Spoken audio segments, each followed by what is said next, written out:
ఈ ఫోటోలో కనిపిస్తున్న 15 సంవత్సరాల ఈ బాబు ఒక నేరం చేశాడంట అండి. చాలా పెద్ద నేరం. ఆ నేరం ఏంటంటే ఒక బేకరీ నుండి ఒక బ్రెడ్ ప్యాకెట్, ఒక చీజ్ ప్యాకెట్ దొంగిలించాడంట.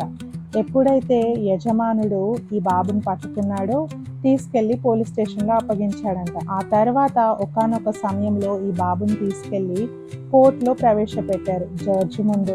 అప్పుడు జడ్జి అడిగాడంట, నాన్న ఎందుకు ఈ తప్పు చేసావు, ఎందుకు దొంగతనం చేసావు అని అడిగితే బాబు ఇచ్చిన ఆన్సర్ ఏంటంటే, నా తల్లి మరణ పడక మీద ఉంది, నా తల్లి అనారోగ్యంతో బాధపడతా ఉంది, ఆమెకు పెట్టడానికి నా దగ్గర ఆహారం లేదు, సో తన ఆకలి తీర్చడానికి నేను దొంగతనం చేశానని చెప్పాడంట.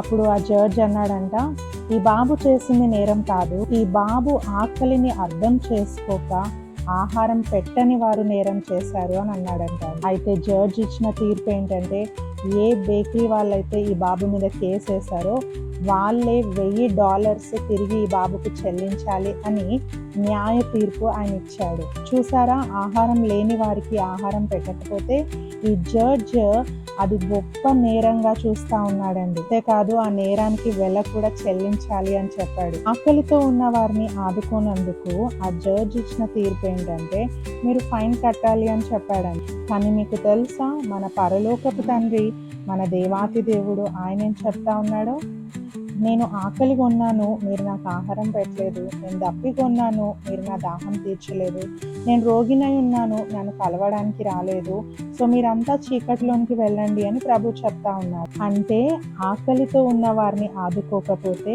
మనకు పరలోకంలో ప్రవేశం లేదండి. సో ఆకలిగా ఉన్న వారిని ఆదుకోవాలని ప్రభువు చెప్తా ఉన్నారు. సో మన చుట్టూ ఎంతో మంది ఎన్నోసార్లు మనకు ఇలా ఆకలితో ఉన్నవారు ఎదురవుతూ ఉంటారు. అలాంటప్పుడు మనకెందుకులే, వాళ్ళు ఏమైపోతే నాకెందుకులే, మనకు తెలిసిన వాళ్ళు కాదు కదా అని వదిలేయకుండా వారికి ఇంతో అంతో మనకు తోచినంత సహాయం చేద్దాం. ఆకలి ఉన్న వారికి ఆహారం పెడదాం. తీర్పు దినమందు మన దేవుని ముందు నిర్దోషులుగా నిలబడదామండి. God bless you.